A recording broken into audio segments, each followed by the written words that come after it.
A 35-year-old woman walked into the Meridian Luxury Motors dealership wearing simple jeans and a plain white t-shirt. Her modest appearance sharply contrasted with the luxury of the cars on display. Porsche, Bentley, Aston Martin, and Ferrari gleamed under perfectly adjusted lighting. She moved calmly between the expensive cars, studying every detail carefully. Her eyes stopped on a sleek, dark blue coupe showcased on the central platform. At the other end of the showroom, sales manager Ethan Parker adjusted his flawless blue tie. Noticing the casually dressed visitor, he exchanged knowing looks with his colleagues. Another one of those dreamers, he thought. People like her have no idea how much of our time they waste. And I still haven't met my sales quota for 2 weeks. A young salesman named Griffin approached the woman and politely asked if he could help her. But before she could answer, Ethan quickly stepped in. With a forced smile that didn't reach his eyes, he asked if she needed directions. When she calmly explained that she was interested in the dark blue coupe priced at $285,000, Ethan's smile widened even more. He started speaking in a condescending tone, explaining that it was a limited edition Indigo with only 15 units made. Then he offered to direct her to the used car department 3 blocks away.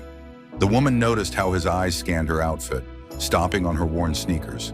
Despite his clear disrespect, she politely insisted that she wanted to learn more about the car and see the interior.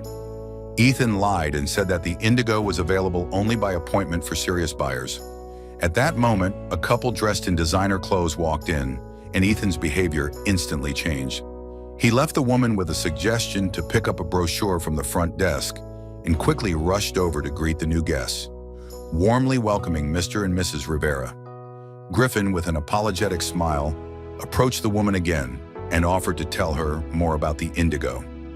As the young man enthusiastically described the car's features, she noticed that Ethan was leading the couple straight to the vehicle he had claimed was appointment only. He ceremoniously opened the door, inviting Mrs. Rivera to sit inside. I wonder how many people he scared away from buying just because of how they looked, she thought, feeling a bit sad. She reassured the embarrassed Griffin, saying she understood how things worked here. A few minutes later, she approached Ethan and the Rivers again, expressing her continued interest in the model. Ethan's face turned red with irritation. He reminded her that the car was being shown to other clients and again firmly suggested she return another time or visit the used car section. When she calmly repeated that she was especially interested in the car as a gift for her sister, Ethan pulled her aside and lowered his voice. He said he understood that people like to dream, but this was serious business, and the cars here cost more than most houses. He even accused her of ruining a potential sale. Several customers had stopped to watch the growing conflict. Griffin stood nearby, watching nervously. Staying calm, she said she was ready to make a cash purchase today. Ethan responded with a short, harsh laugh that echoed across the showroom. He sarcastically noted that this wasn't a yard sale, but a car worth $250,000, and people who can afford these kinds of cars obviously don't dress like that. His dismissive gesture toward her clothes said more than his words. She felt her cheeks flush, not from embarrassment, but from a rising anger. Not for herself, but for everyone who had ever been judged by their appearance. In a quiet but firm voice, she said that her money was just as good as anyone else's. Ethan stepped closer, towering over the strange woman. Without even trying to hide his disdain, he directly said that she was wasting his time and embarrassing herself. He told her to either make an appointment and come dressed appropriately or leave the showroom. At that moment, the dealership owner, Donovan Preston, came over, drawn by the scene. Ethan quickly explained that he was just informing the woman about how they work with serious clients. After assessing the situation, Preston took his manager's side, politely but firmly saying that their clients usually understand the exclusivity of the cars they offer. Lorraine Harper, she said, introducing herself, and added that she understood everything perfectly, since the manager had made the rules quite clear. Feeling backed by his boss, Ethan became even more condescending. He advised Lorraine that if she was truly interested in buying a car, she should call to schedule an appointment, but only if she could provide proof of funds and come dressed appropriately. These cars, he said, were meant for a certain class of people. A murmur passed through the onlookers, and someone even let out a quiet laugh. Lorraine looked around at the judgmental faces, Ethan's smug expression, and the silent approval of the dealership owner. She had faced prejudice before, but never this openly and publicly. "I see," was all she said. Holding on to her dignity but with cheeks burning from humiliation, she turned and headed toward the exit. Behind her, she heard Ethan mutter just loud enough, "Some people just don't know their place." Stepping into the bright sunlight outside, Lorraine pulled out her phone.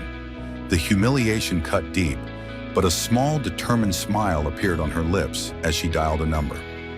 The next morning, Ethan Parker entered the dealership with confidence, adjusting his signature blue tie.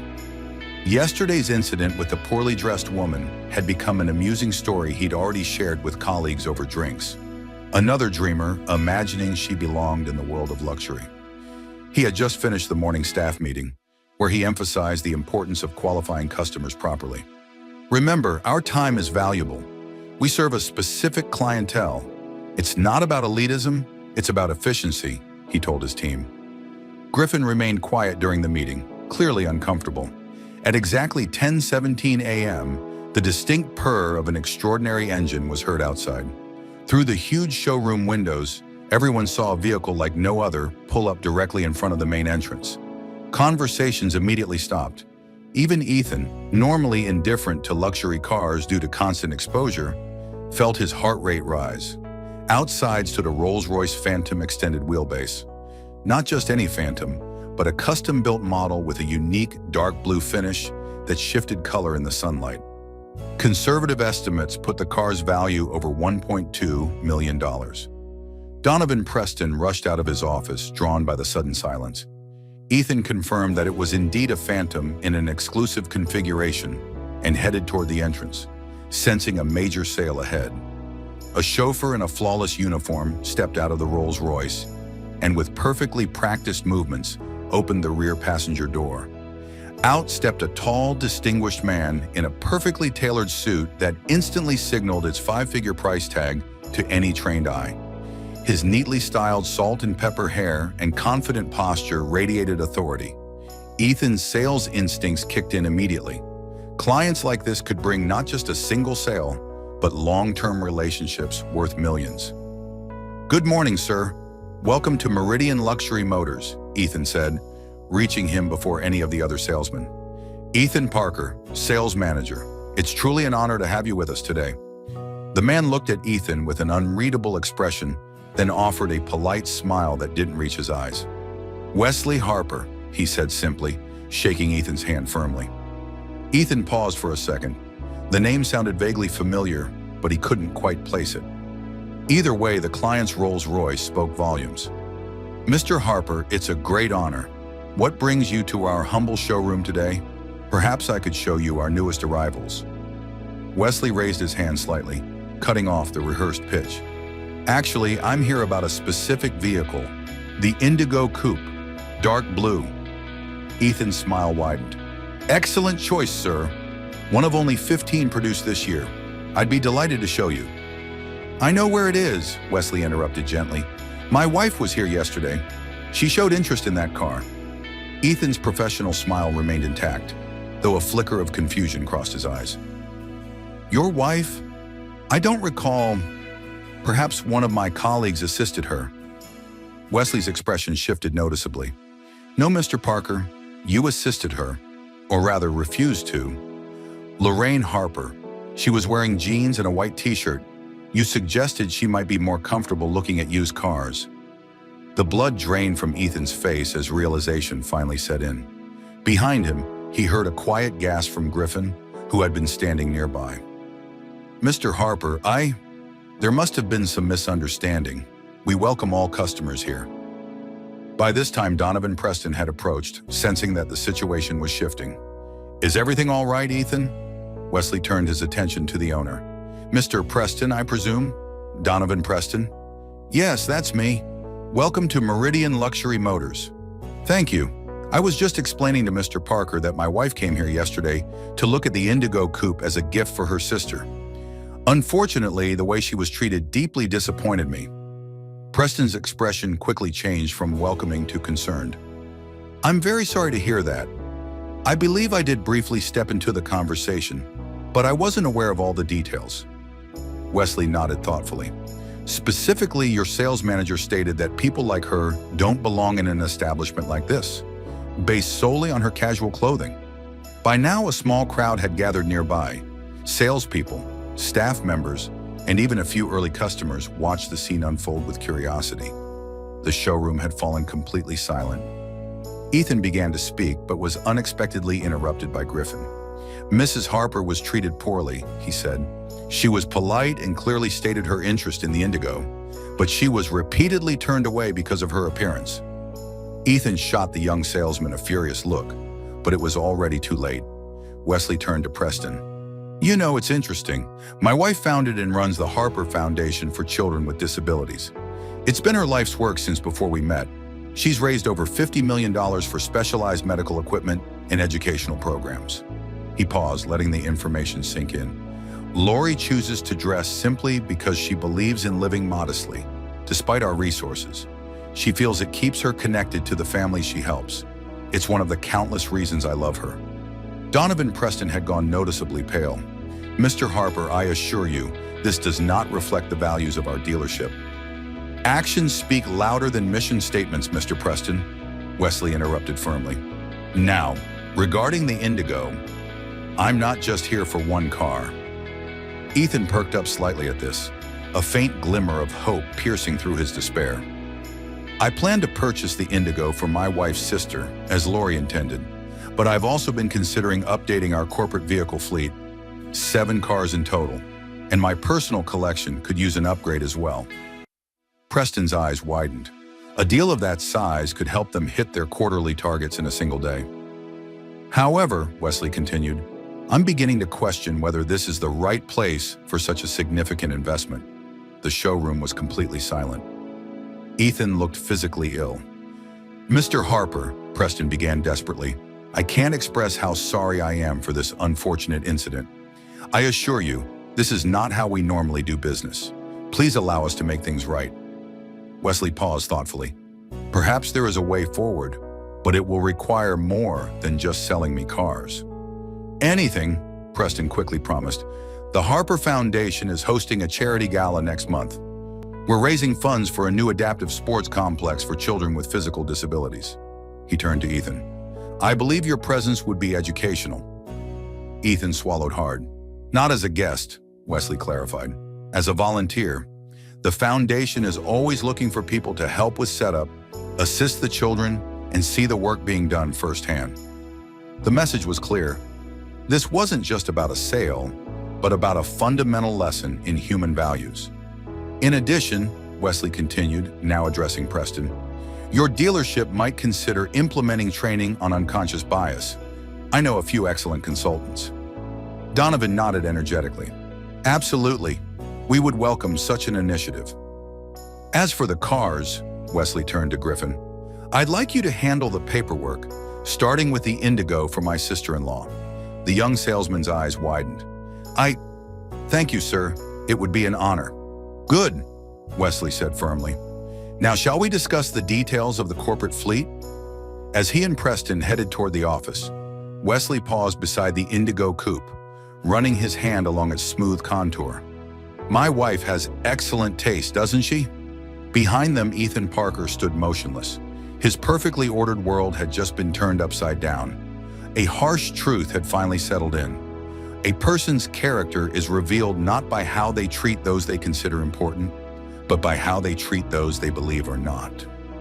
1 month later, the Harper Foundation's charity gala transformed the Grand Boston Hotel into a true celebration of possibility. Children with various disabilities and their families mingled with donors, medical professionals, and supporters of the foundation. At the entrance, Ethan Parker, not in his usual sales suit but in the event staff uniform, was guiding guests and helping a young boy in a wheelchair. The past month had changed him deeply. Volunteering at the foundation had started as an obligation, the price of professional survival. But something unexpected had happened. Seeing the daily challenges these children faced and the dignity with which they overcame them had started to transform him. Lori Harper, elegant in a simple blue dress, approached him. Even though Ethan now knew who she really was, he was once again struck by the complete lack of pretentiousness in her appearance and behavior. "How has the experience been for you, Ethan?" she asked. He gave the question serious thought. "Humbling," he finally said, "and necessary." Lori nodded. "It seems Thomas has taken a liking to you," she noted, nodding toward the boy in the wheelchair. "He's teaching me adaptive basketball," Ethan admitted. "Says my technique is awful." That made Lori laugh genuinely. "He's an honest coach." Ethan's expression turned serious. "Mrs. Harper, I know I've already offered an official apology, but I need to say it to you directly. I'm truly sorry for how I treated you. There's no excuse." "You're right, there isn't," she agreed, without any malice. "The question is, what have you learned?" "That worth isn't determined by appearance, position, or possessions," he said thoughtfully, "and that everyone deserves respect until they prove otherwise, not the other way around." Lori acknowledged that those were good lessons. "And I assume expensive ones," she added. Ethan nodded with a hint of regret, thinking of the significant revenue the dealership had lost when Wesley Harper decided to buy only the Indigo, rather than the entire plant fleet. "Worth every penny," he replied sincerely.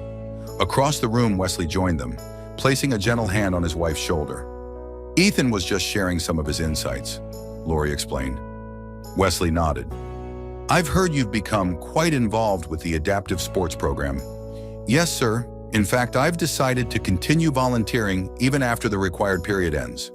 He paused, then added, "And I've been working with Mr. Preston on revamping how we approach customers. No more judging based on appearances." "I'm glad to hear it," Wesley said, and then surprised Ethan by adding, "That reminds me, the corporate fleet I mentioned still needs updating. Perhaps you could handle that deal. Griffin speaks highly of your mentoring." Shock, followed by genuine gratitude, appeared on Ethan's face. "It would be a great honor, Mr. Harper. I'm truly honored." Later that evening, as the event began to wind down, Ethan watched Lori and Wesley Harper work the room, not flaunting their wealth or influence, but sincerely connecting with every child and family. He reflected on how completely his perspective had changed. Just a month ago, he would have dismissed someone like Lori Harper purely based on her casual appearance. Now he understood that true value had nothing to do with designer labels, luxury cars, or executive titles. Helping Thomas back into his wheelchair after a photo session, Ethan heard the boy's cheerful voice. "You know what, Mr. Ethan? For a grown-up, you're pretty cool." Ethan smiled. "Coming from you, Thomas, that's the best compliment I've received in a very long time." And he meant it. We all judge based on appearances, don't we? But as Ethan Parker discovered, when you look beyond the surface, you may find incredible people and life-changing opportunities. The true measure of wealth has nothing to do with your bank account. It's about how you treat others when you think no one important is watching.